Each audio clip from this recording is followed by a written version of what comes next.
The flight attendant's voice breaks the air, too crisp to be kind. "Boarding pass, please." Dr. Hale hands it over. Calm, polite, practiced. Her smile doesn't reach her eyes as she scans it twice, pretending to verify something that doesn't need checking. The man behind them sighs impatiently. Hale doesn't flinch. Narration drifts in softly. He's learned how to wait through storms louder than this. The attendant finally gestures toward the jet bridge. "You may proceed." Noah tugs at his mother's sleeve. "Why's she looking like that, Mama?" Her hand squeezes his gently. "Some people see questions where there should be none, baby." As they step onto the bridge, the hum of engines deepens, a low, steady heartbeat. The narrow passage feels like a tunnel between two worlds, the one that doubts them and the one that can't exist without men like Dr. Hale keeping it in the air. Inside the cabin, the pilot glances up from his seat. His eyes flicker, quick recognition mixed with quiet arrogance. "Everything okay here?" he asks, tone too sharp for the words it carries. Dr. Hale pauses, studies him, not with anger but memory. "Everything's fine, Captain." For a second, silence lands heavy between them. Not confrontation, just truth unspoken. The captain looks away first. Narration settles like breath after turbulence. He's felt this silence before. But today it feels different. Today it feels like the air itself is watching. A faint announcement crackles overhead. "Prepare for takeoff." Dr. Hale takes his seat. The world outside the window blurs, clouds rising, doubts fading. Yet the weight of being seen for all the wrong reasons still sits quietly beside him. "Check their section again," Reynolds repeats. Softer this time, but with that same edge, the kind that hides behind authority. The attendant hesitates, eyes flicking between the family and her captain. "Sir, they're cleared for first." Reynolds leans back in his seat, tone measured. "Double check it anyway, protocol." The word lands heavy in protocol. It sounds professional, but everyone nearby knows what it means. Dr. Hale steps forward, not confrontational, just steady. "Is there a problem, Captain?" Reynolds glances at him briefly. "Not at all, sir. Just making sure everything's in order." Narration hums beneath the surface. Order. A word built to keep some people waiting longer than others. Mrs. Hale places a hand on her son's shoulder. "We've boarded dozens of times before," she says quietly. It's always the same look. Reynolds avoids her eyes. "You're free to take your seats," but no one moves. For a moment, the air in the jet bridge thickens. A line of passengers forms behind them, watching. No one speaking, yet judgment hangs in the silence. Dr. Hale finally nods. "Then we will."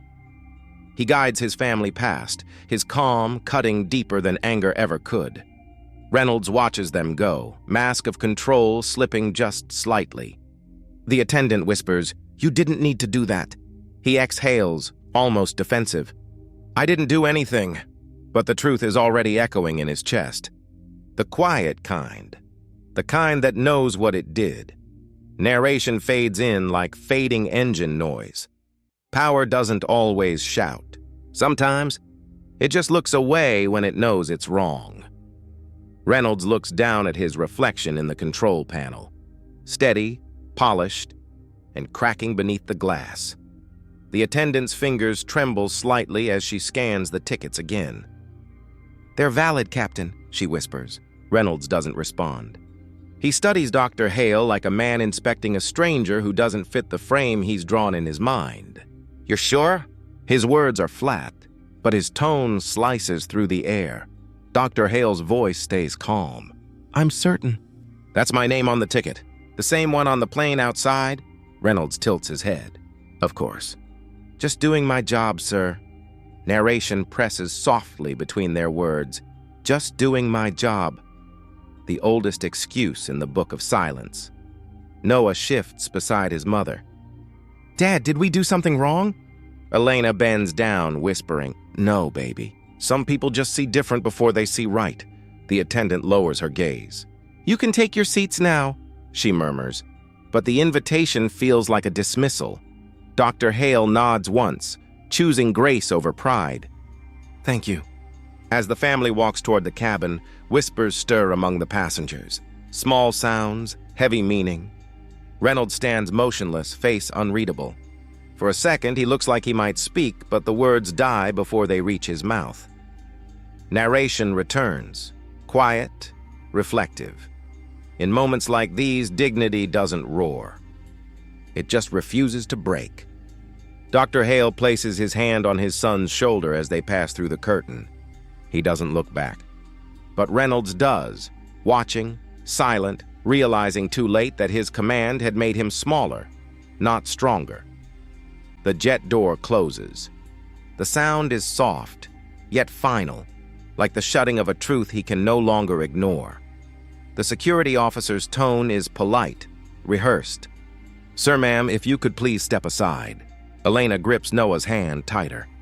"We're not causing trouble," she says softly. Her voice trembles, not from fear, from exhaustion.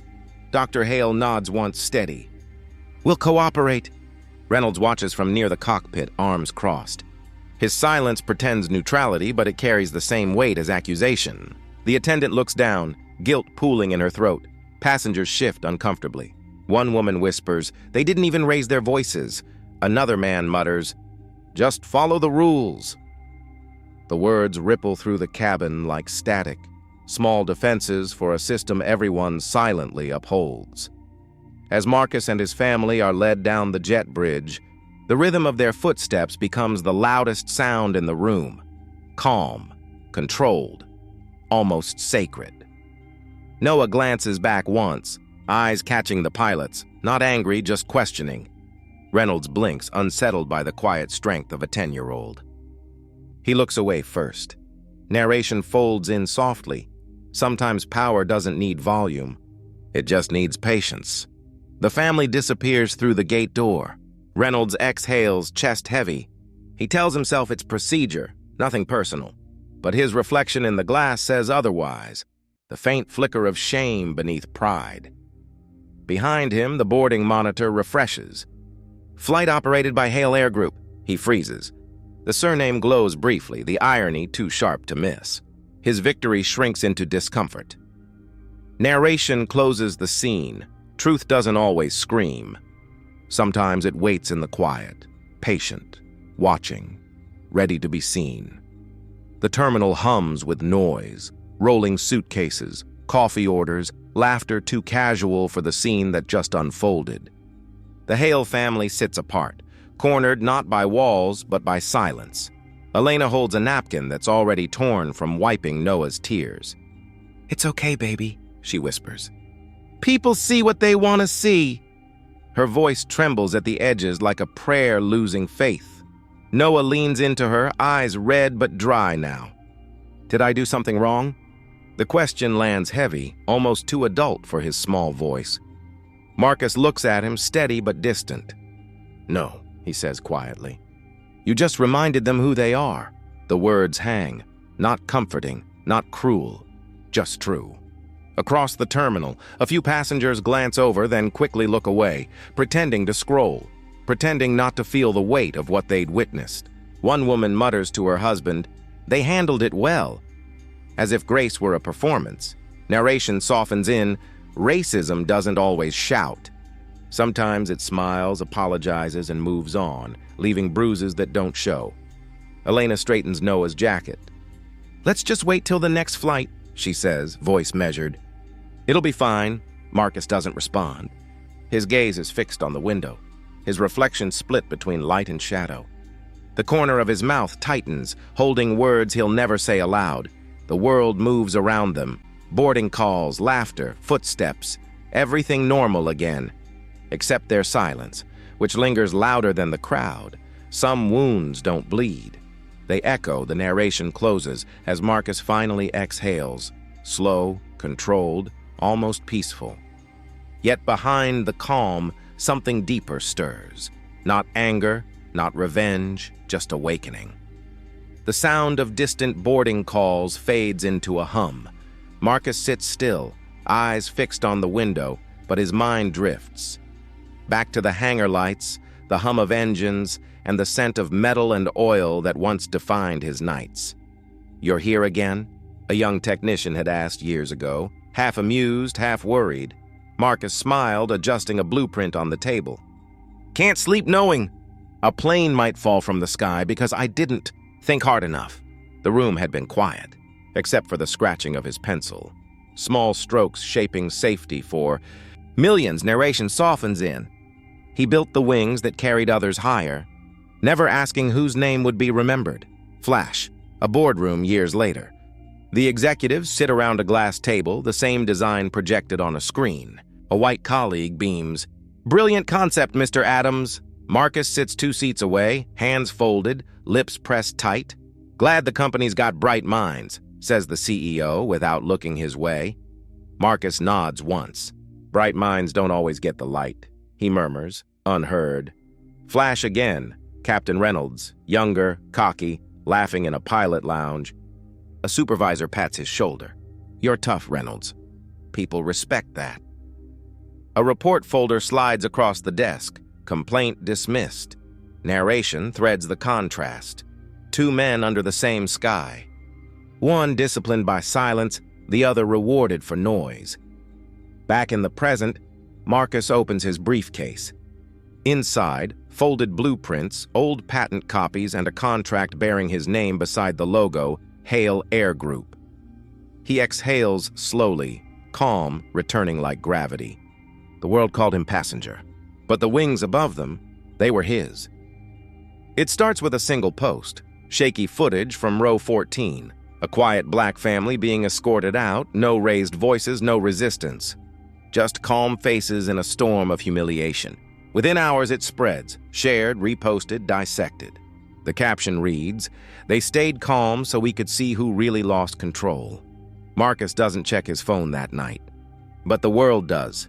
"Isn't that Dr. Marcus Hale?" One tweet says, another follows. He owns part of Hale Air Group. Screens light up with disbelief. The internet, once indifferent, now burns with justice. In the airline's office, tension hums louder than jet engines. "We're drafting a statement," a PR manager mutters. "Keep it neutral. Misunderstanding, procedural error, whatever works." A junior staffer hesitates. "Sir, what if he speaks out?" "He won't," the manager says. "Men like him don't make noise, but outside noise builds." Reporters swarm the terminals. Cameras catch Captain Reynolds leaving the building, his smile brittle. "Captain," a journalist calls, "you removed your airline's own co-owner. Do you regret it?" Reynolds straightens. "I didn't know who they were." The reporter doesn't blink. "But you knew what they looked like." The pause that follows breaks millions of screens at once. No music, no edit, just silence replayed across continents. Narration deepens. In that stillness, the truth flew faster than any plane. Dignity didn't raise its voice, it simply let the world listen. By morning, the hashtag #FlyRightNow trends globally. Every share, every comment becomes a wing, carrying the quiet power of restraint higher than arrogance ever could. The hallway feels longer than usual. Captain Reynolds walks through it, shoulders squared but spirit unraveling. Conversations die the second he enters. A few nods, none returned. His reflection in the vending machine looks older, smaller. A voice breaks the air, a flight attendant whispering. "That's him." The words aren't cruel, just certain. In the crew lounge, phones glow. News feeds roll with the headline, "Airline Captain Suspended Pending Review." Reynolds sits, scrolling. His fingers tremble slightly, HR emails stack in his inbox. Each begins the same. "We're conducting an internal investigation." He exhales, muttering, "Just doing my job." Across the room, a younger co-pilot finally meets his eyes. "Were you?" he asks softly.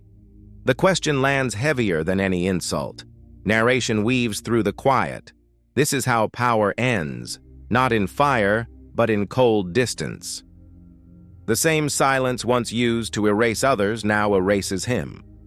More stories surface online, passengers recalling uneasy glances, employees whispering about how he talked to them. Each voice adds weight until the system bends under its own pretense. His phone rings again. Unknown number. He lets it ring out. For the first time, no one covers for him.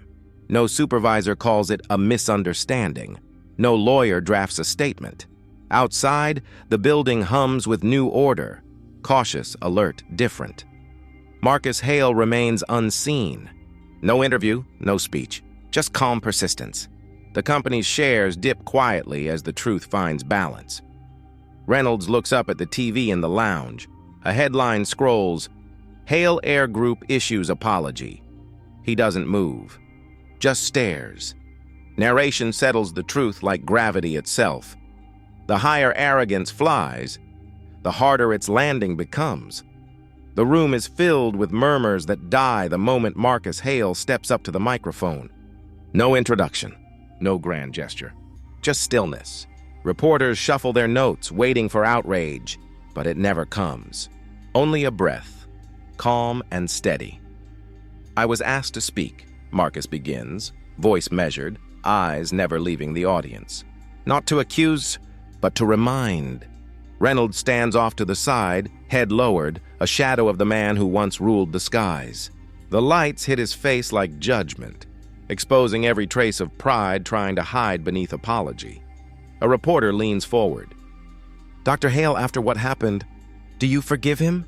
The silence that follows feels like a held breath across the world. Marcus looks at Reynolds, then at the crowd.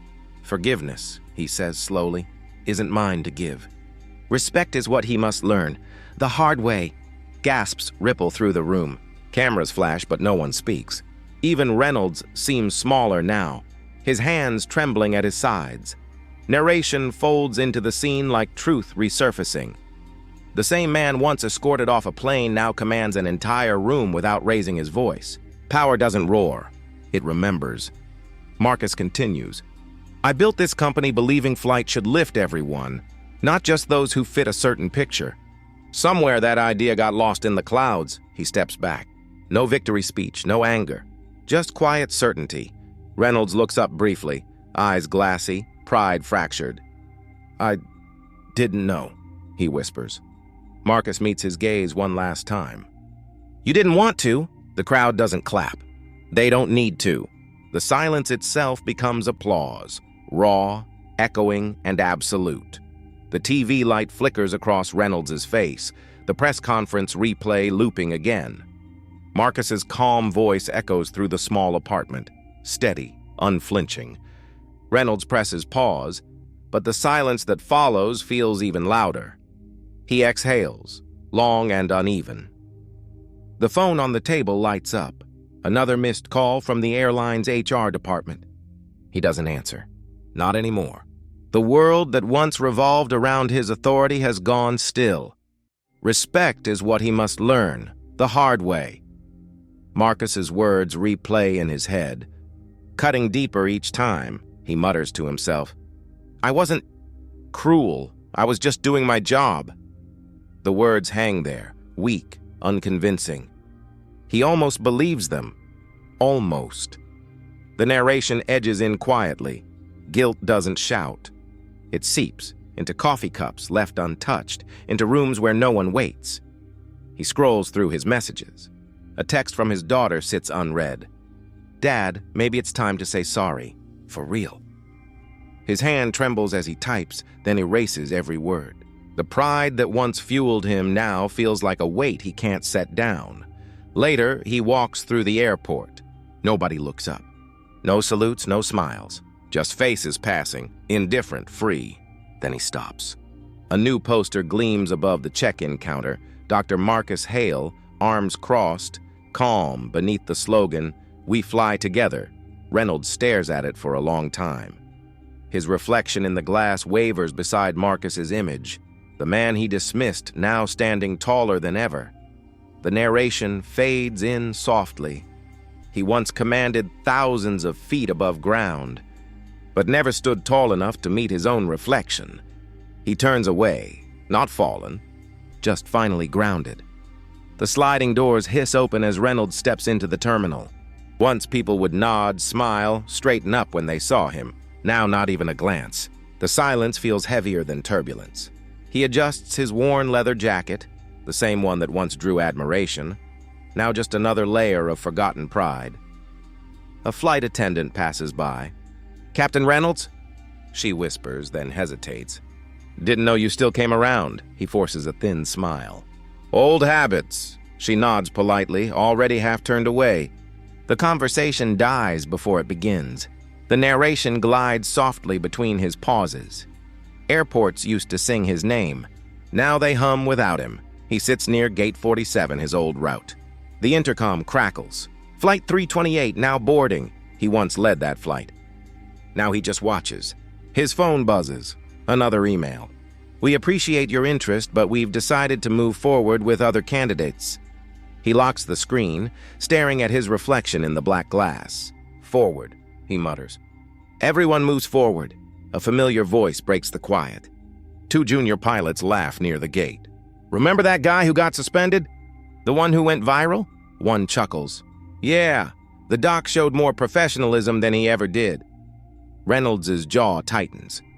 He turns away, eyes glistening but dry. The world didn't cancel him. It outgrew him. He scrolls through old texts from his daughter. Call me when you're ready to talk. Sent months ago. No replies, no new messages. The narration closes in, almost like a whisper. No punishment, no trial, just silence. The kind that makes a man invisible long before he's gone. Outside the window, another plane lifts. Smooth, graceful, free. The engines hum low, steady, like a heartbeat returning to rhythm. Marcus settles into his seat by the window, Noah beside him, his small hands pressed against the glass. We're higher than the buildings now, the boy whispers, eyes wide with wonder. Marcus smiles faintly. Yeah, higher than fear used to take us. Across the aisle, a flight attendant approaches, the same uniform that once stood between him and dignity. She hesitates, then speaks softly. Dr. Hale, it's an honor having you aboard. Her voice trembles, but not from pity, from respect. Thank you, Marcus replies, calm, unguarded. His tone carries the weight of grace earned, not granted. The narration lingers. The same skies that once witnessed humiliation now bear quiet redemption. Noah tugs at his sleeve. Dad, will people ever stop judging? Marcus exhales slowly. The question lands heavier than the altitude. Maybe not soon, son, he says, watching the clouds drift. But someday they'll learn to look up, not down. The boy nods, his reflection small in the oval window, framed by light. Around them, passengers exchange quiet glances, not of curiosity, but recognition. Change doesn't arrive with applause.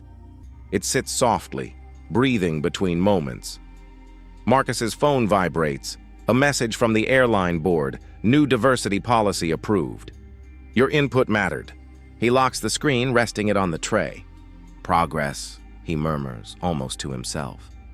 The narration fades in. Justice doesn't roar. It hums. At 30,000 feet, in the calm after the storm. As the plane pierces the sunlight, Marcus closes his eyes. Noah leans against him. The sky outside stretches endless, remembering, forgiving, moving forward.